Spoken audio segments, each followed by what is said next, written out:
of the employee's salary. Similarly, deduction of this expenditure up to 14% of salary from the income of employees in private sector, public sector banks and undertakings opting for the new tax regime is proposed to be provided. Indian professionals working in multinationals get ESOPs and invest in social security schemes and other movable assets abroad.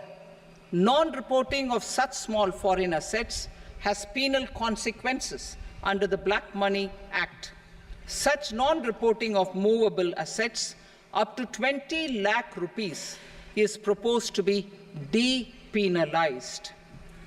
Other major proposals in the finance bill relate to withdrawal of equalization levy of 2%, expansion of tax benefits to certain funds and entities in IFSCs, and immunity from penalty and prosecution to Benamidar on full and true disclosure so as to improve conviction under the Benami Transaction Prohibition Act 1988. Personal income tax. Coming to personal income tax rates, I have two announcements to make for those opting for the new tax regime. First, the standard deduction for salaried employees is proposed to be increased from 50,000 to 75,000 rupees.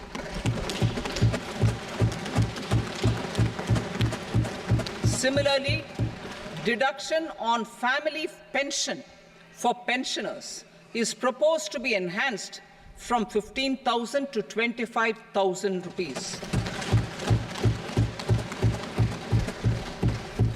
This will provide relief to about 4 crore salaried individuals and pensioners.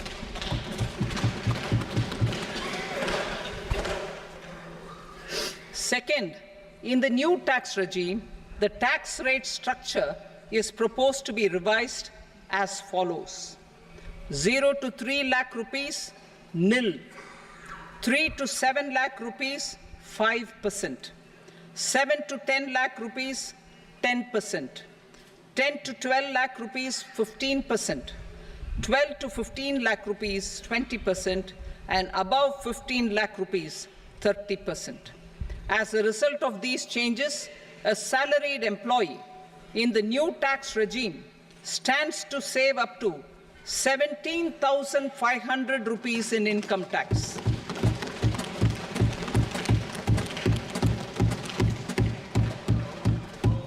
Apart from these, I am also making some other changes as given in the annexure. As a result of these proposals, revenue of about 37,000 crore, that is 29,000 crore in direct taxes and 8,000 crore in indirect taxes, will be foregone, while revenue of about 30,000 crore rupees will be additionally mobilized. Thus, the total revenue foregone is about 7,000 crores annually. Mr. Speaker, sir, with this, I commend the budget to this august House. Jai Hind.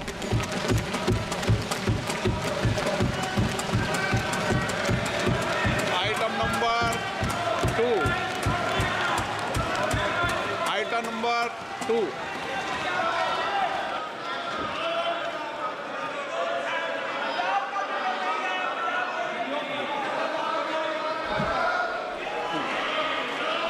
Sir, with your permission, I rise to lay on the table the following statements under Section 3 of the Fiscal Responsibility and Budget Management, FRBM Act 2003, Medium-Term Fiscal Policy cum Fiscal Policy Strategy Statement and Macroeconomic Framework Statement.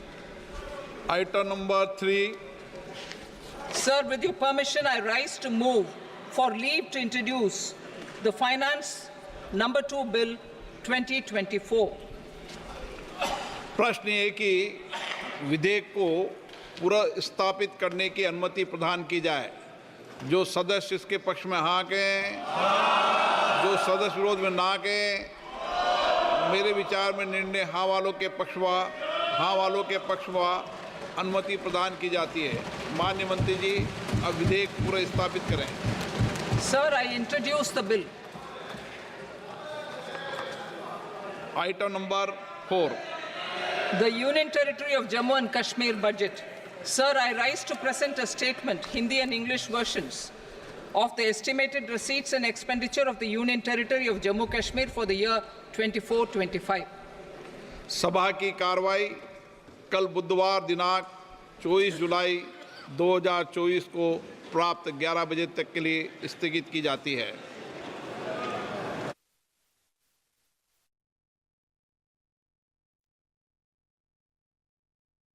This speech. This budget details some of the specific actions to be initiated in the current year towards fulfillment of these priorities with potential for transformative changes. The budget also covers some of the previously made announcements with intent to strengthen them and step up their implementation for expediting our journey towards the goal of Vikasit Bharat. Priority 1, productivity and resilience in agriculture. Transforming agricultural research. Our government will undertake a comprehensive review of the agricultural research setup to bring the focus on raising productivity and developing climate resilient varieties. Funding will be provided in challenge mode, including to the private sector. Domain experts, both from the government and outside, will oversee the conduct of such research. Release of new varieties. New 109 high-yielding and climate-resilient varieties of 32 field and horticultural crops will be released for cultivation by farmers. Natural farming. In the next 2 years, 1 crore farmers across the country will be initiated into natural farming, supported by certification and branding. Implementation will be through scientific institutions and willing gram panchayats. 10,000 need-based bio-input resource centers will be established. Missions for pulses and oil seeds. For achieving self-sufficiency in pulses and oil seeds, we will strengthen their production, storage, and marketing. As announced in the interim budget, a strategy is being put in place to achieve Atmanirbharta for oil seeds such as mustard, groundnut, sesame, soybean, and sunflower.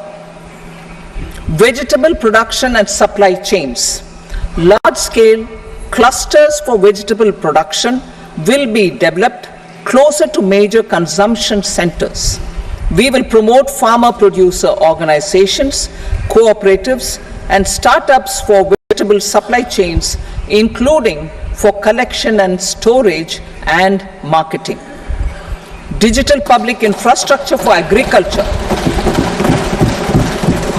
Buoyed by the success of the pilot project, our government, in partnership with the states, will facilitate the implementation of the digital public infrastructure in agriculture for coverage of farmers and their lands in 3 years. During this year, digital crop survey for Kharif using the DPI will be taken up in 400 districts. The details of 6 crore farmers and their lands will be brought into the farmer and land registries. Further, the issuance of Jan Samarth based Kisan credit cards will be enabled in 5 states. Shrimp production and export. Financial support for setting up a network of nucleus breeding centers for shrimp brood stocks will be provided. Financing for shrimp farming, processing, and export will be facilitated through NABARD. national cooperation policy. Our government will bring out a national cooperation policy for systematic, orderly, and all-round development of the cooperative sector, fast-tracking growth of rural economy and generation of employment opportunities on a large scale will be the policy goal. This year, I have made a provision of 1.52 lakh crore rupees for agriculture and allied sectors.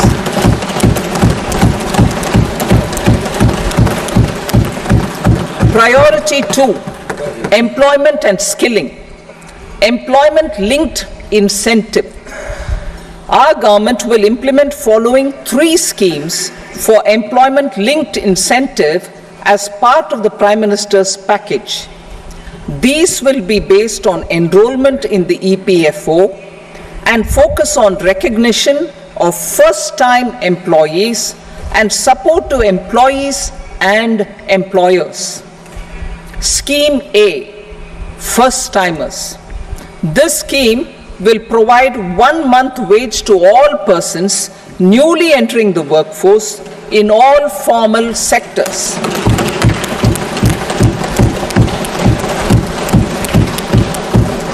Direct benefit transfer of 1 month's salary in 3 installments to first-time employees as registered in the EPFO will be up to 15,000 rupees.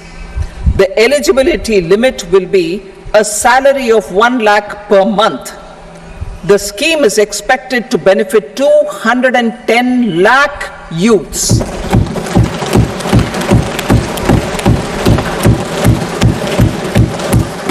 Scheme B, job creation in manufacturing. This scheme will incentivize additional employment in the manufacturing sector linked to the employment of first-time employees. An incentive will be provided at specified scale directly both to the employee and the employer with respect to the EPFO contribution in the first 4 years of employment. The scheme is expected to benefit 30 lakh youth entering employment and their employers.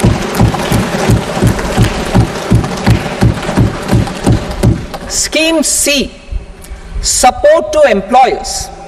This employer-focused scheme will cover additional employment in all sectors. All additional employment within a salary of 1 lakh rupee per month will be counted. The government will reimburse to employers up to 3,000 rupees per month for 2 years towards the EPFO contribution for each additional employee. The scheme is expected to incentivize additional employment of 50 lakh persons.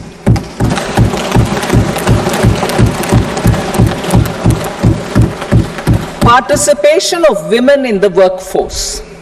We will facilitate higher participation of women in the workforce through setting up of working women hostels in collaboration with industry and establishing creches.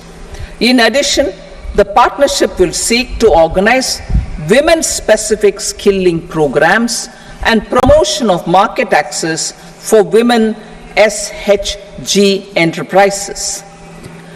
Skilling program. I'm happy to announce a new centrally sponsored scheme as the 4th scheme under the Prime Minister's package to inflation. In this context, India's economic growth continues to be the shining exception and will remain so in the years ahead.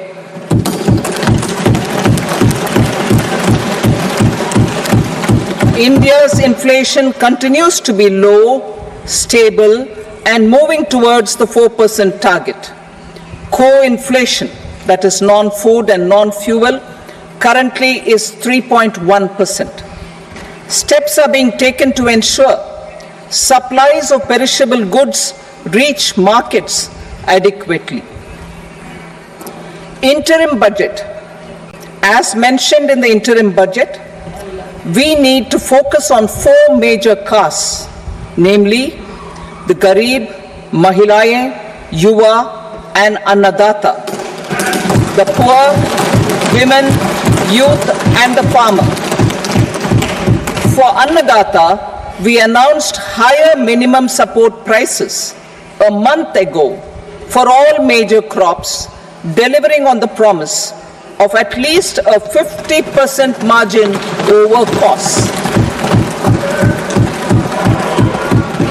Pradhan Mantri Garib Kalyan Anna Yojana was extended for 5 years, benefiting more than 80 crore people. Administrative actions for approval and implementation of various schemes announced in the interim budget are well underway. The required allocations have been made. Budget theme. Turning attention to the full year and beyond budget, we particularly focus on employment, skilling, MSMEs, and the middle class. I am happy to announce the Prime Minister's package of 5 schemes and initiatives to facilitate employment, skilling, and other opportunities for 4.1 crore youth over a 5-year period, with a central outlay of 2 lakh crore rupees. I will speak about them shortly, while more details may be seen in the annexure.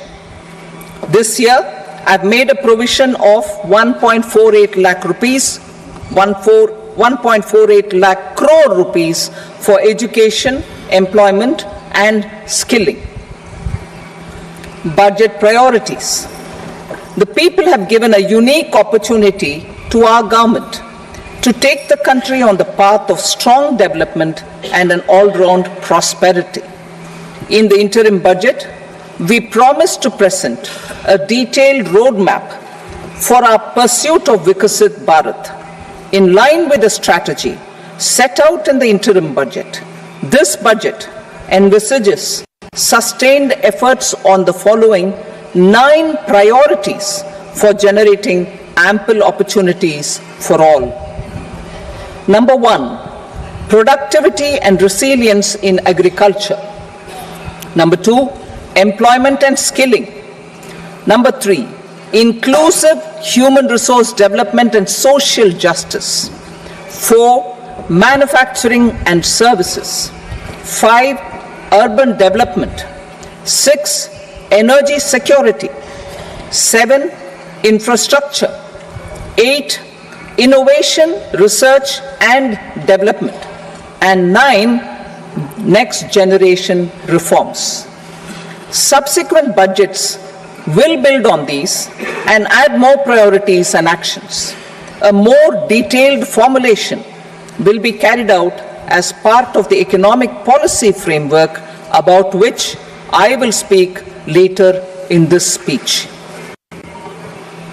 This budget details some of the specific actions to be initiated in the current year towards fulfillment of these priorities, with potential for transformative changes. The budget also covers some of the previously made announcements with intent to strengthen them and step up their implementation for expediting our journey towards the goal of Vikasit Bharat. Priority 1, productivity and resilience in agriculture. Transforming agricultural research. Our government will undertake a comprehensive review of the agricultural research setup to bring the focus on raising productivity and developing climate-resilient varieties. Funding will be provided in challenge mode, including to the private sector. Domain experts, both from the government and outside, will oversee the conduct of such research. Release of new varieties. New 109 high-yielding and climate-resilient varieties of 32 field and horticultural crops will be released for cultivation by farmers. Natural farming. In the next 2 years, 1 crore farmers across the country will be initiated into natural farming, supported by certification and branding. Implementation will be through scientific institutions and willing gram panchayats. 10,000 need-based bio-input resource centers will be established. Missions for pulses and oilseeds. For achieving self-sufficiency in pulses and oilseeds, we will strengthen their production, storage, and marketing. As announced in the interim budget, a strategy is new pension scheme. The committee to review the NPS has made considerable progress in its work. I am happy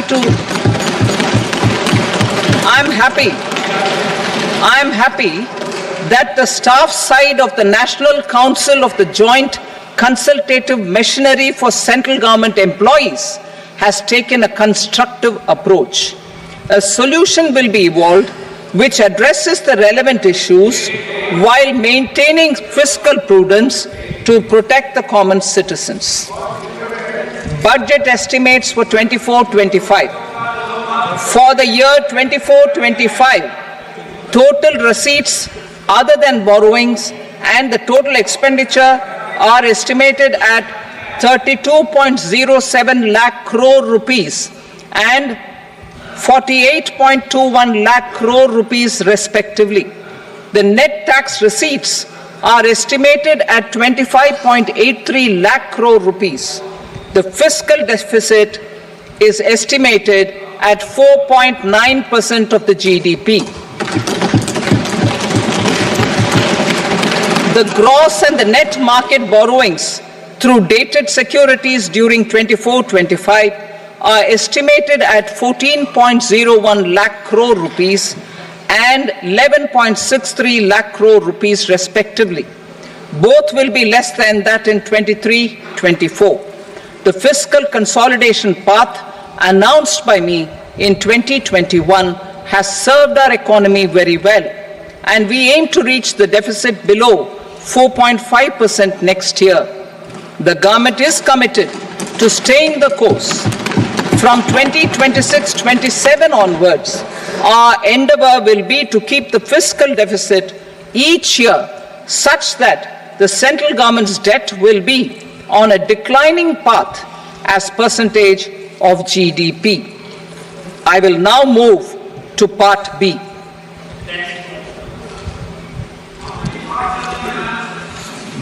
Indirect taxes. Sir, I start with GST.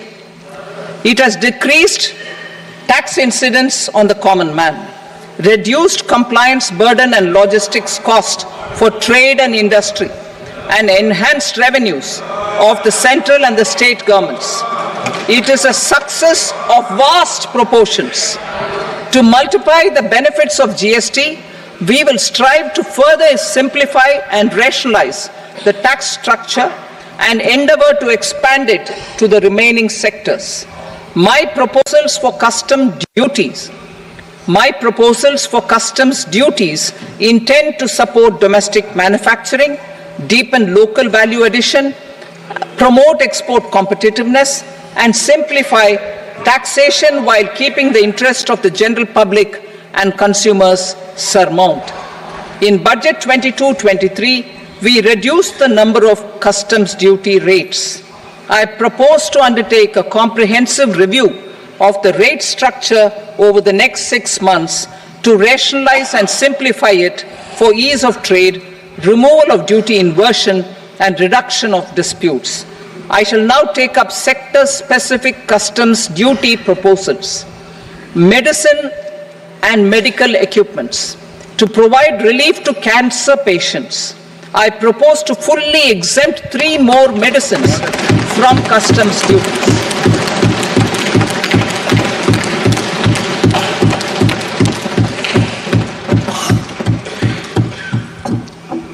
I also propose changes in the BCD on X-ray tubes and flat panel detectors for use in medical X-ray machines under the phased manufacturing program so as to synchronize them with the domestic capacity addition.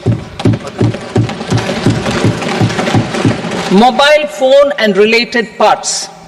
With a threefold increase in domestic production and almost 100-fold jump in exports of mobile phones over the last 6 years, the Indian mobile industry has matured. In the interest of consumers, I now propose to reduce the BCD on mobile phone, mobile PCBA, and mobile charger to 15%. Critical minerals. Minerals such as lithium, copper, cobalt, and rare earth elements are critical for sectors like nuclear energy, renewable energy, space, defense, telecommunications, and high-tech electronics. I propose to fully exempt customs duties on 25 critical minerals and reduce BCD on 2 of them. This will provide a major fillip to the processing and refining of such minerals and help secure their availability for these strategic and important sectors. Solar energy. Energy transition is critical in the fight against climate change. To support energy transition, I propose to expand the list of exempted capital goods for use in the manufacture of solar cells and panels in the country. Further, in view of sufficient domestic manufacturing capacity of solar gas, glass, and tinned copper interconnect, I propose not to extend the exemption of custom duties provided to them. Marine products. India's seafood exports in the last financial year touched an all-time high of more than 60,000 crores of rupees. Frozen shrimp accounted for about 2/3 of these exports. To enhance their competitiveness, I propose to reduce BCD on certain broodstock, polychaete worms, shrimp, and fish feed to 5%. I also propose to exempt customs duty on various inputs for manufacture of shrimp and fish feed. Leather and textile. Similarly, to enhance the competitiveness of exports in the leather and textile sectors, I propose to reduce BCD on real down-filling material from duck or goose. I am also making additions to the list of exempted goods for manufacture of leather and textile garments, footwear, and other leather articles for export. To rectify inversion in duty, I propose to reduce BCD subject to conditions on methylene diphenyl diisocyanate, MDI, for manufacture of spandex yarn from 7.5 to 5%. Furthermore, the export duty structure on raw hides, skin, and leather is proposed to be simplified and rationalized. Precious metals. To enhance domestic value addition in gold and precious metal jewelry in the country, I propose to reduce customs duties on gold and silver to 6% and that of platinum to 6.4%. Other metals. Steel and copper are important raw materials. To reduce their cost of production, I propose to remove the BCD on ferronickel and blister copper. I am also continuing with nil BCD on ferrous scrap and nickel cathode and concessional BCD of 2.5% on copper scrap. Electronics. To increase value addition in the domestic electronics industry, I propose to remove the BCD subject to conditions on oxygen-free copper for manufacture of resistors. I also propose to exempt certain parts for manufacture of connectors. Chemicals and petrochemicals. To support existing and new capacities in the pipeline, I propose to increase the BCD on ammonium nitrate from 7.5% to 10%. Plastics, PVC flex banners are non-biodegradable and hazardous for environment and health. To curb their imports, I propose to raise the BCD on them from 10 to 25%. Telecommunication equipment. To incentivize domestic manufacturing, I propose to increase the BCD from 10 to 15% on PCBA of specified telecom equipment. Trade facilitation. To promote domestic aviation and boat and ship MRO, I propose to extend the period for export of goods imported for repairs from 6 months to 1 year. I'll read that again. To promote domestic aviation and boat and ship maintenance, repair and operations, I propose to extend the period for export of goods imported for repairs from 6 months to 1 year. In the same vein, I propose to extend the time limit for re-import of goods for repairs under warranty from 3 to 5 years. I now move to direct taxes. We will continue our efforts to simplify taxes, improve taxpayer services, provide tax certainty, and reduce litigation while enhancing revenues for funding the development and welfare schemes of the government.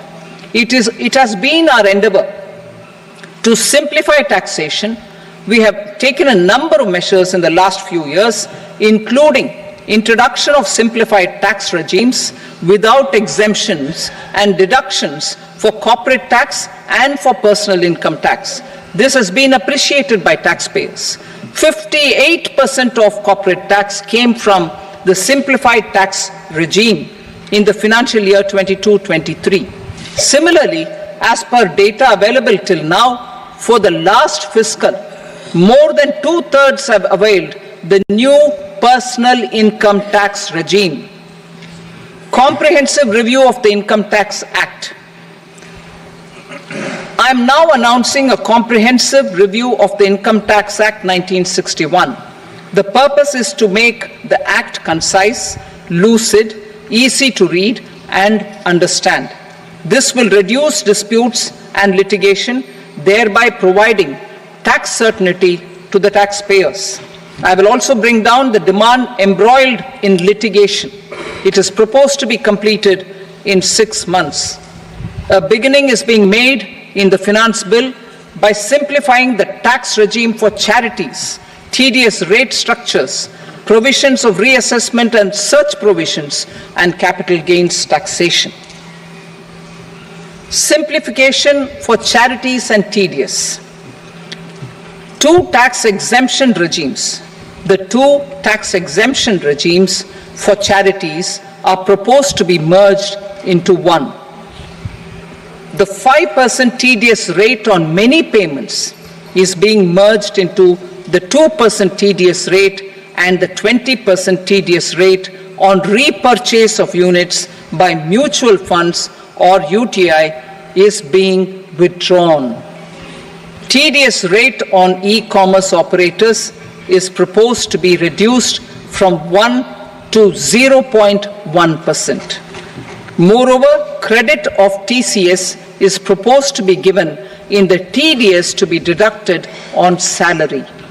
Further, I propose to decriminalize delay for payment of TDS up to the due date of filing statement for the same. I also plan to provide a standard operating procedure for TDS defaults and simplify and rationalize the compounding guidelines for such defaults. Simplification of reassessment. I propose to thoroughly simplify the provisions for reopening and reassessment. An assessment hereinafter can be reopened beyond 3 years from the end of the assessment year only if the escaped income is 50 lakh rupees or more, up to a maximum period of 5 years from the end of the assessment year. Even in such cases, a time limit of 6 years before the year of the search, as against the existing time limit of 10 years, is being proposed. This will reduce tax uncertainty and disputes. Simplification and rationalization of capital gains. Capital gains taxation is also proposed to be hugely simplified. Short-term gains on certain financial assets shall henceforth attract a tax rate of 20%, while that on all other financial assets and all non-financial assets shall continue to attract the applicable tax rate. Long-term gains on all financial and non-financial assets, on the other hand, will attract a tax rate of 12.5%. For the benefit of the lower and the middle income classes, I propose to increase the limit of exemption of capital gains on certain financial assets to 1.25 lakh rupees per year. Listed financial assets held for more than a year will be classified as long-term, while unlisted financial assets and all non-financial assets will have to be held for at least 2 years to be classified as long-term.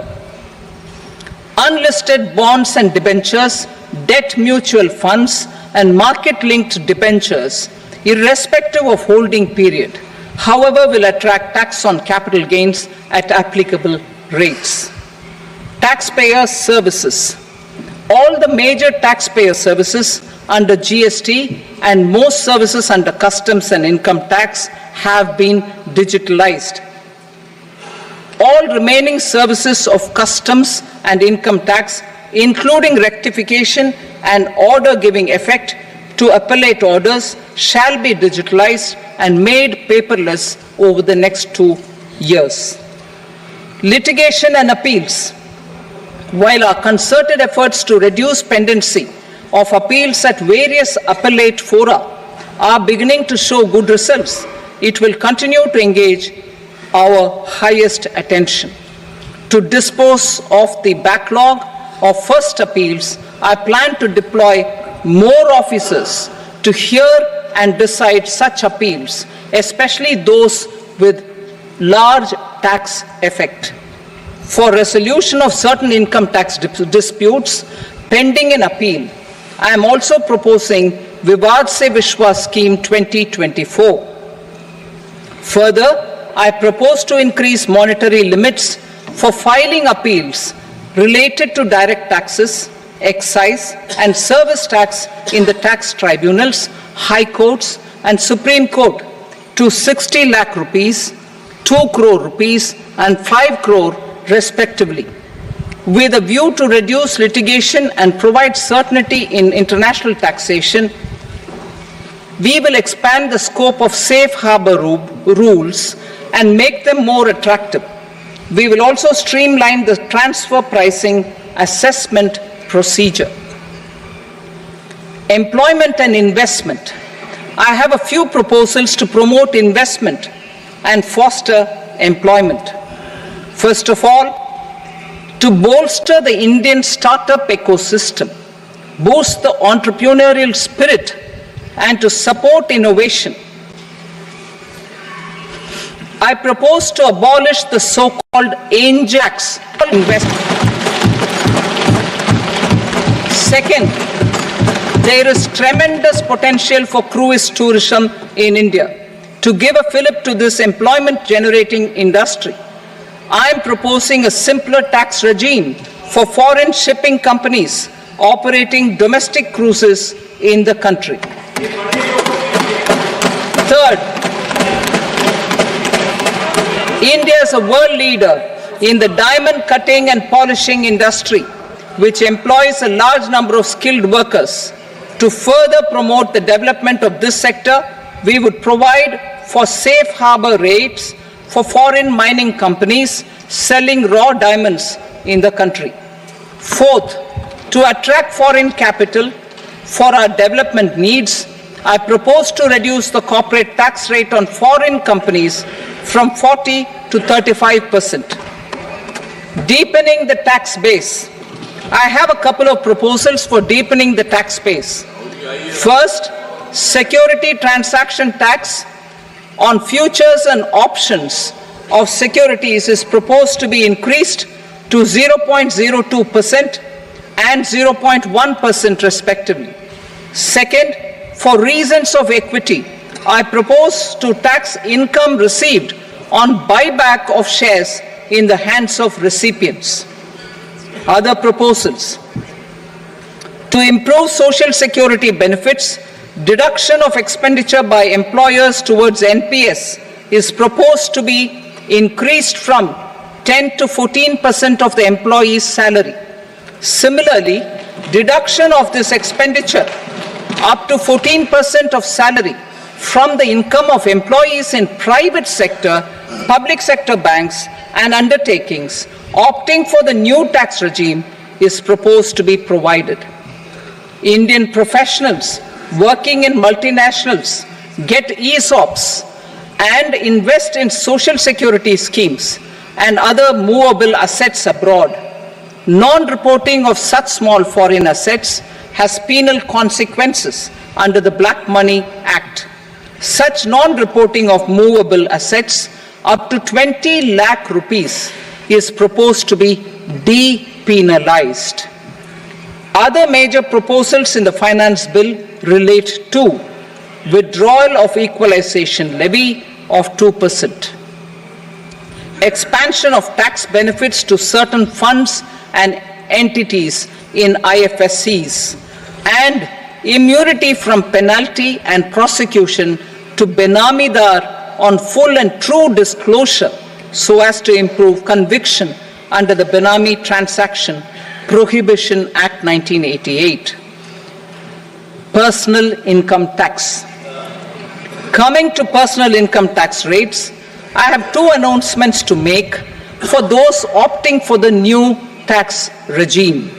First, the standard deduction for salaried employees is proposed to be increased from 50,000 to 75,000 rupees.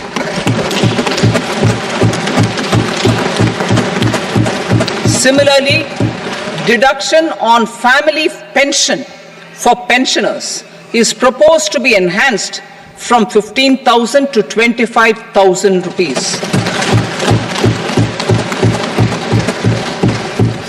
This will provide relief to about 4 crore salaried individuals and pensioners.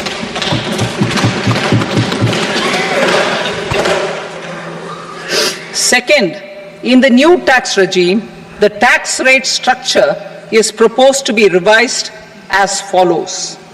0 to 3 lakh rupees, nil. 3 to 7 lakh rupees, 5%. 7 to 10 lakh rupees, 10%. 10 to 12 lakh rupees, 15%. 12 to 15 lakh rupees, 20%. And above 15 lakh rupees, 30%. As a result of these changes, a salaried employee in the new tax regime stands to save up to 17,500 rupees in income tax.